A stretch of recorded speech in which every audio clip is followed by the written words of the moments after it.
See fine girl.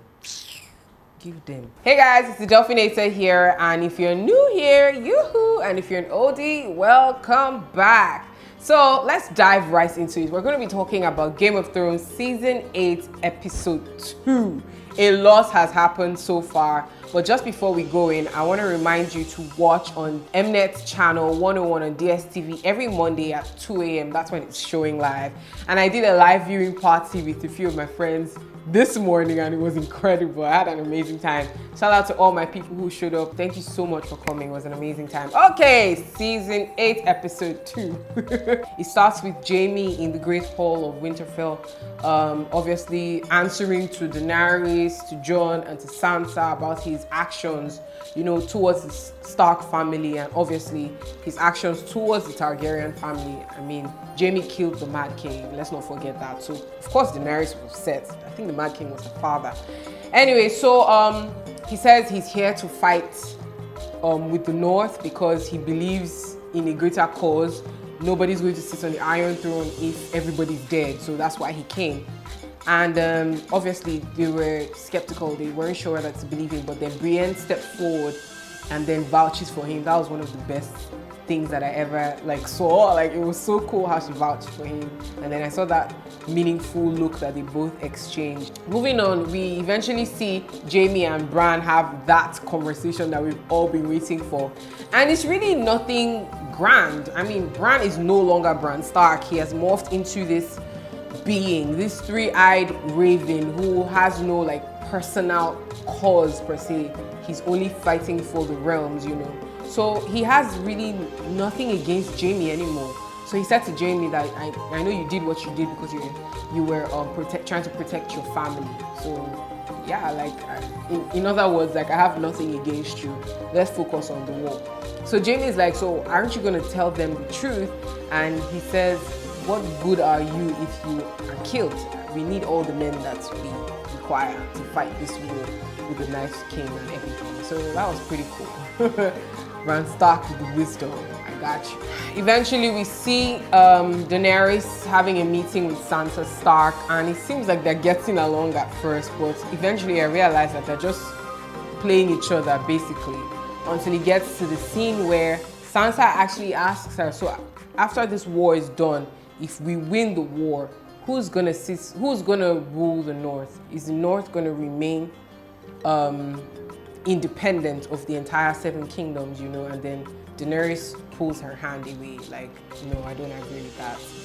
We obviously saw that coming. Daenerys only wants the Iron Throne. She wants to rule everyone and everybody because she feels like she's the true heir, the rightful owner of that throne, and she doesn't care what she has to do to get to that throne. So yeah, that's expected of her. So there are more reunions in this episode. We see Theon Greyjoy reunites with Sansa Stark, and Daenerys is present when this happens. Theon comes and says, oh, I pledged, even though I pledged to you, he was talking to Dany, I'm here because I want to fight with the Starks. They are my family and everything. And then Sansa gives him this, you know, this look of, oh, my brother, and then runs towards him and flings herself on him and hugs him. It was so emotional. Oh my gosh, I almost shed a tear, but yeah. Eventually in the episode, we see them exchanging looks, you know, they sat together and they were just staring at each other. I'm just praying that the writers are not thinking anything weird, because nothing sexual, because they are, in quotes, brother and sister. I don't want to see anything sexual between Sansa and Theon. Writers of duty, please, please, please, please help me, help me. Speaking of sex scenes, Arya Stark, who saw that coming? Okay, yes, we did see it coming. There was a build-up in episode 1 between Arya and Gendry. We saw that, you know, there was a thing, there was some tension, you know. But I didn't think they would make it all the way to sex, you know. And it just, man, it didn't sit right with me. I felt like I was watching my younger sister having sex on TV. Like, that's how it felt. Like, it felt like child abuse. I know that Maisie Williams, who plays Arya, is 22 in real life, but it still doesn't change the fact that it bothered me. And not just me, apparently there's an uproar, like a backlash on social media. People aren't having it. People don't like the idea of seeing Arya stark naked. Stark naked. Get it? Get it? fun.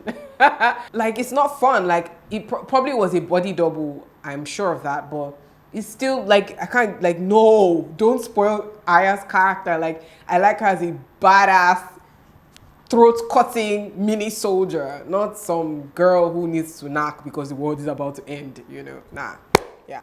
Another really nice scene is this scene by the fireplace where we have Tyrion Lannister, Jaime Lannister, Sir Davos, Brienne of Tarth, Podrick, and was there anybody else? And Tormund eventually joined them.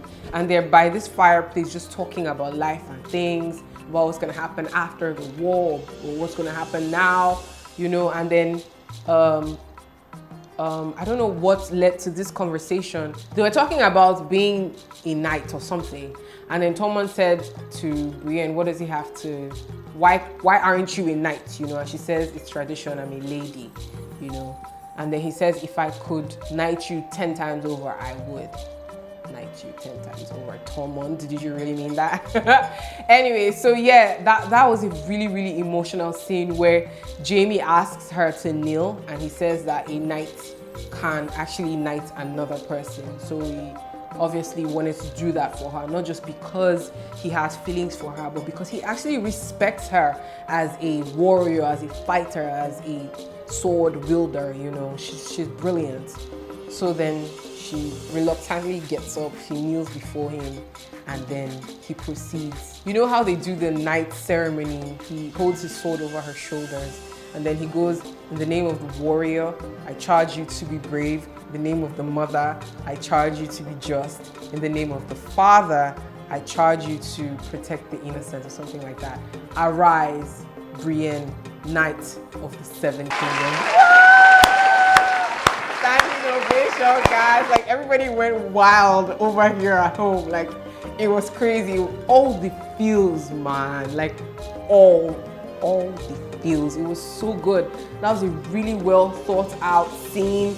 The music playing in the background, everybody having googly eyes over Brienne being knighted, Tormund's stupid side comments from behind. Like, it was the perfect scene. That was definitely my favorite scene from season 8, episode 2. Moving forward, we're back at this scene again, and we see them still huddled over the fireplace. Tyrion asks if someone could raise a song, I don't know, like to put some sprites in their morale, and then nobody did, but then Podrick starts singing.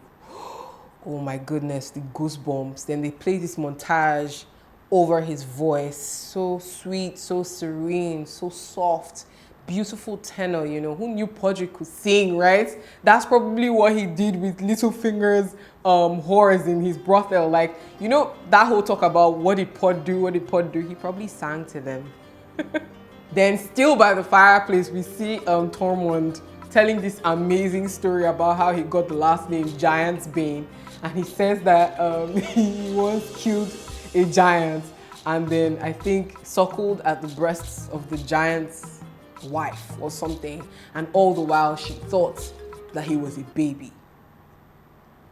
What? Like, at that point, Sir Davos says, I think I need a drink now. Like, Tormund is the comic relief for this season. Like, throughout like season 1 to like 3, we saw Tyrion as the funny, you know, snarky, dark humor type person. But now we're seeing Tormund really shine in season 8, and it's so good to watch. Like, his character is just so out of it, like out of pocket and incredible at the same time. I really, really love what they've done with Tormund's character. Anyways, another really big reveal was Dany and Jon in the crypts, and Jon reveals to her that he is Aegon Targaryen, the true heir to the throne, and we see all these emotions play over her face. She's confused, she's terrified, she's angry, like so many raw emotions play over her face, and I can tell that she's not happy about this news, obviously, you know, because I mean, this is someone who has sacked city to city to city with one goal in mind, to sit on that Iron Throne, and now it's looking like some guy who just showed up from nowhere is the true heir. Like, she doesn't really believe it, she's not buying it. But I do think that Dany's not going to bend the knee to Jon. That's my own opinion. I feel like if push comes to shove, they're going to rack it out, and Dany's going to lose. She's probably going to lose her head.